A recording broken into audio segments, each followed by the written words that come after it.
നമസ്കാരം, ഞാൻ മൃണാൾ. വളരെ തിരക്ക് പിടിച്ച റോഡിൻ്റെ സൈഡിൽ, ബാംഗ്ലൂരിൽ നിന്ന് ചെന്നൈയിലേക്കുള്ള റോഡിൻ്റെ സൈഡിൽ ഉള്ള നൂറ്റാണ്ട് പഴയ റെസ്റ്റോറൻ്റാണ്. പക്ഷെ എന്നിട്ട് വലിയ തിരക്കൊന്നുമില്ല.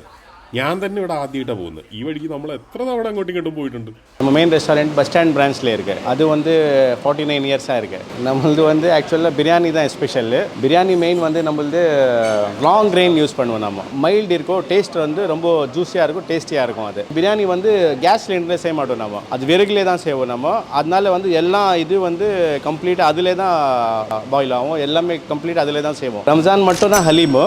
அதுக்காக வந்து நம்ம ஹைதராபாத்லேருந்து ஆளு கூட்டுன்னு வந்து ஆத்தென்டிசிட்டி இருக்கணும், ஆத்தென்டிக்காக இருக்கணும்னு சொல்லியதுக்காக ஹைதராபாத்லேருந்து கூட்டுன்னு வந்து இங்கே நின்று வெறும் ரம்ஜானுக்காக ஹலீம் செஞ்சிருக்கோம், மட்டன் ஹலீம்.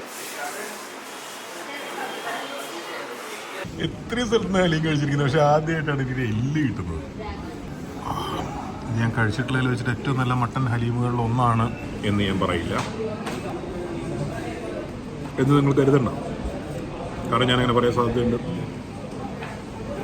ഹലീമിൻ്റെ സോൾ എന്ന് പറയുന്നത് മട്ടൻ്റെ ഫ്ലേവറാണല്ലോ, ഓഫ് കോഴ്സ്. അതിൻ്റെ കൂടെ സ്പൈസസ് ഇങ്ങനെ സിംഫണി വായിക്കുകയാണ്. ഹലീം തൂങ്ങി കിടക്കുന്നതാണോ, ഇത് വീഴുന്നില്ല. അതിൻ്റെ കൺസിസ്റ്റൻസീസ് ബ്രില്യൻ്റ്. സസ്പീഷ്യസ് ആയിട്ടൊരു സാധനത്തിനെ കണ്ടു. പിന്നെ എന്ത് ചെയ്യും നമുക്ക് നോക്കണ്ടേ. നാരങ്ങ ഹലീമിനെ രക്ഷിക്കൂ, അത് ശിക്ഷിക്കൂ.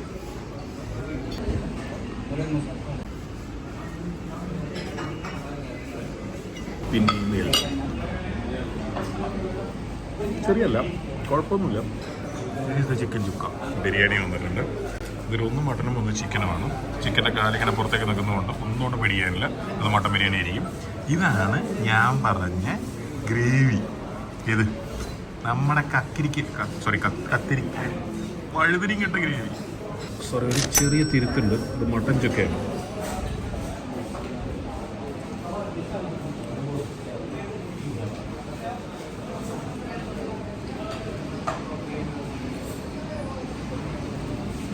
അമേരിക്കൻ ഐക്യനാടുകളിൽ പോയിട്ട് ബാർബിക്യൂ കഴിക്കുന്ന പോലത്തെ ഒരു ടേസ്റ്റ്.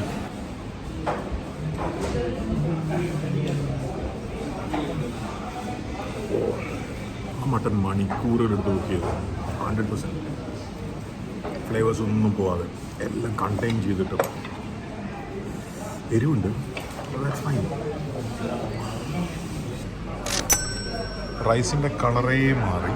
മട്ടൻ ബിരിയാണി കുറച്ചുകൂടി ഒരു ടാർക്കിഷ് ഉണ്ടെങ്കിലും ചിക്കൻ ശരിക്കും ചോപ്പായി ഇവിടെ വന്നപ്പോഴേക്കും. കാരണം വാണിയമ്പാടി ബിരിയാണി എങ്ങനെയാണ് മാറി നിൽക്കുകയല്ലേ.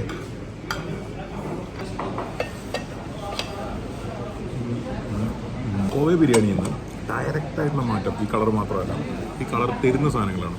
ഇതിനകത്ത് മുളക് പൊടിയുണ്ട്, നല്ല തക്കാളിയുടെ ഫ്ലേവറും ഉണ്ട്. രണ്ട് സാധനങ്ങൾ റെഡ് കളർ റൈസിന് കൊടുക്കുകയും ചെയ്യും. അതിന് പക്ക ഉമാമി ടേസ്റ്റ് ഉണ്ട്. തൊടാൻ പറ്റുന്നില്ല, എന്തൊരു ചൂടാണ്.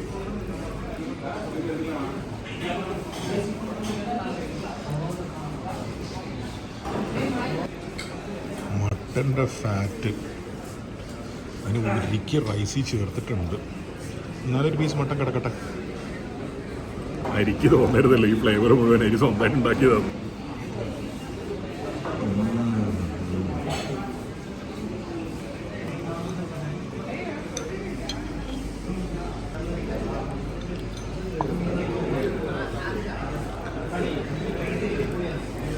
നമ്മുടെ നാട്ടിൽ ബിരിയാണിയിൽ വഴുതിനങ്ങയുടെ ഗ്രേവി ഒഴിച്ച് കഴിക്കല് ആരെങ്കിലുമൊക്കെ ചെയ്ത് കഴിഞ്ഞാൽ ചുറ്റുള്ളവർ പറയും അവന് ഭ്രാന്താണ്, അല്ലെങ്കിൽ അവൻ ഫുഡ് ബ്ലോഗറാന്ന് പറയാം. അവർക്കാണല്ലോ ഈ ഭ്രാന്ത്, ഭക്ഷണത്തിന് ഇങ്ങനെ എന്തൊക്കെയോ മിക്സ് ചെയ്യലൊക്കെ.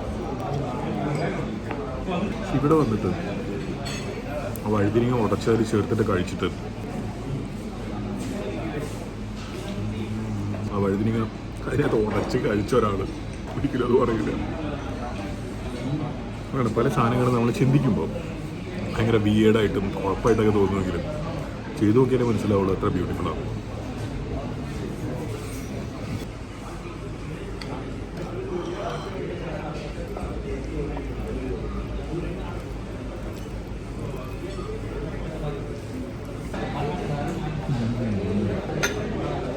മൊത്തം ഒന്ന് സ്പൈസസ് ഒക്കെ വാഷ് ചെയ്ത് പോയി എന്നാണ് അറിയുന്നത്.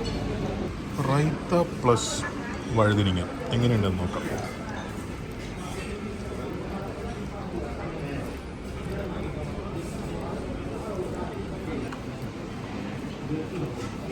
വഴുതനങ്ങ കറി ഉണ്ടല്ലോ, വലിയ റൈത്ത അതിനകത്തോട് വരുമ്പോഴേ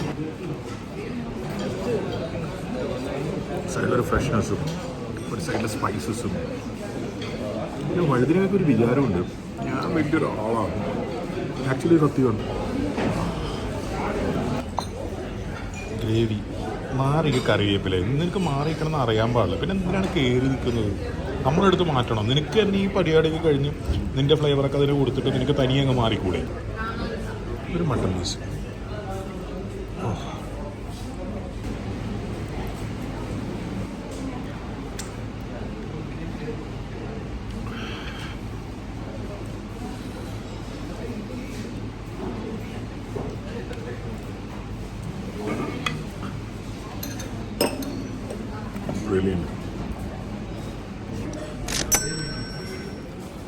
ചിക്കൻ ബിരിയാണി ഇങ്ങനെ ചിക്കൻ എടുക്കുന്നത് കോഴിക്കാലിൽ നിന്നും ശക്തമായ രീതിയിൽ വിലക്കേണ്ടതാണ്. നമ്മൾ കോഴിക്കാൽ ഇങ്ങനെ പിടിക്കുക, എന്നിട്ട് ഇങ്ങനെ കടിക്കുക.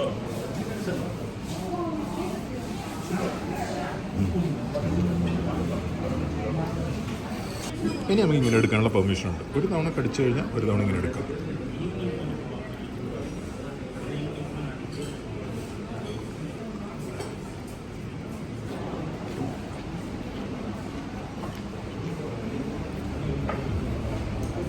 കുറച്ച് കളർ കൂടുതലുണ്ടല്ലോ, ഇനി കുറച്ചുകൂടെ തക്കാളി ഫ്ലേവർ ഉണ്ട്.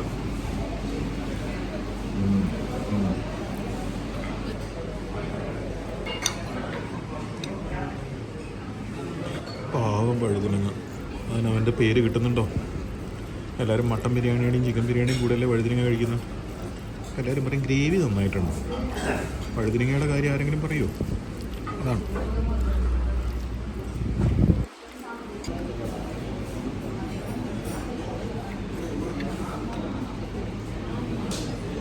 ഇതിനാ ഗ്രേവി ബെറ്റർ കോമ്പിനേഷനാണ്. അതിന് കുറച്ചുകൂടെ ടൊമാറ്റോയുടെ ഫ്ലേവറിലുണ്ട്. ടൊമാറ്റോക്ക് അകത്ത് ഉമാമിയുണ്ട്, മീറ്റിൽ നിന്ന് കിട്ടുന്നത് ഈ ഫ്ലേവർ. അതും ഈ ഗ്രേവി എത്രത്തോളം മീറ്റിൻ്റെ ഫ്ലേവർ റൈസിനും ബിരിയാണിക്കും ഉണ്ടാവും, അത്രത്തോളമാണ് ആ ഗ്രേവി ഷൈൻ ചെയ്യുന്നത്.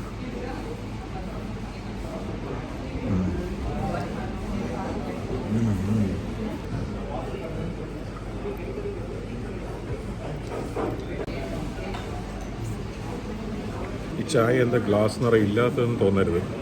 ആക്ച്വലി ചായ അത്രയാണ്. ഇതൊരു ചായ എന്ന് പറഞ്ഞാൽ ഒരു 3-3.5 ചായ വരും.